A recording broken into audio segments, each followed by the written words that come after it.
میرا اگلا سوال یہ ہے کہ ہم اہل سنت کے اندر جو مختلف ائمہ کرام ہیں، جیسے امام ابو حنیفہ، امام احمد بن حنبل وغیرہ، تو ان کے جو اساتذہ ہیں ان کے بارے میں ہم اگر پڑھتے ہیں تو کوئی کہاں سے کس زمانے کا غلام تھا، نہ نسب کا معلوم ہے، نہ کسی کے کہاں سے انہوں نے تعلیم حاصل کی. یعنی امام ابو حنیفہ یا امام مالک کے اساتذہ کی میں بات کر رہا ہوں.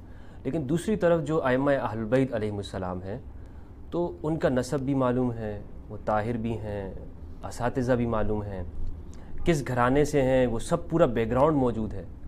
تو ہونا یہ چاہیے تھا کہ ہم امت بحیثیت ایک امام کے وہ ائمہ اہل البیت کی پیروی کرتے، یعنی ان کی فقہ کی.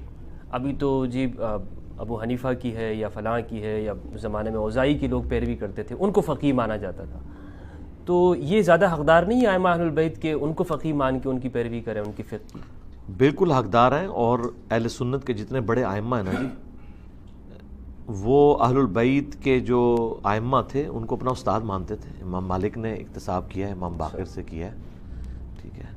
اور ایون اہل سنت کی آپ حدیث کی کتابوں میں بھی دیکھیں تو آپ کو نظر آئے گا کہ اہل بیت کی روایتیں کم صحیح لیکن موجود تو ہیں.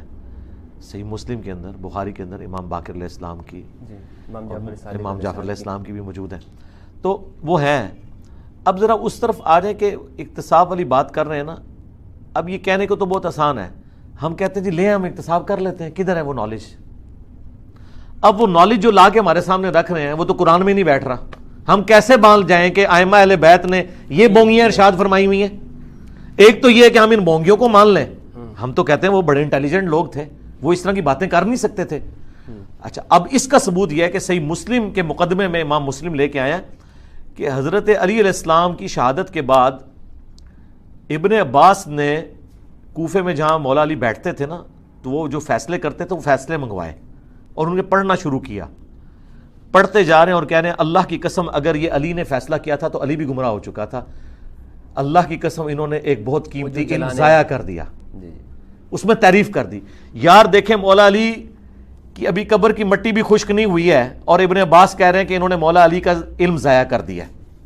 اس زمانے میں بات کر رہے ہیں. تو آپ کہیں سے آپ دریافت کر کے لے آئیں تو میں تو آپ سے کہوں گا کہ اللہ کے بندو اس زمانے میں کیا ان کے ماننے والوں نے ان کی شان میں غلو کیا ہے، ان کے سامنے بیٹھ کے کیا غلو کیا ہے. تو اس اعتبار سے ہم کہتے ہیں بنیادی چیز ہے عقیدہ. عقیدہ قرآن سے لیں جو اہل سنت اہل تشیع کے ہاں کامن بانڈ ہے. غدیر خم کی حدیث بھی، حجۃ الوداع کی حدیث بھی.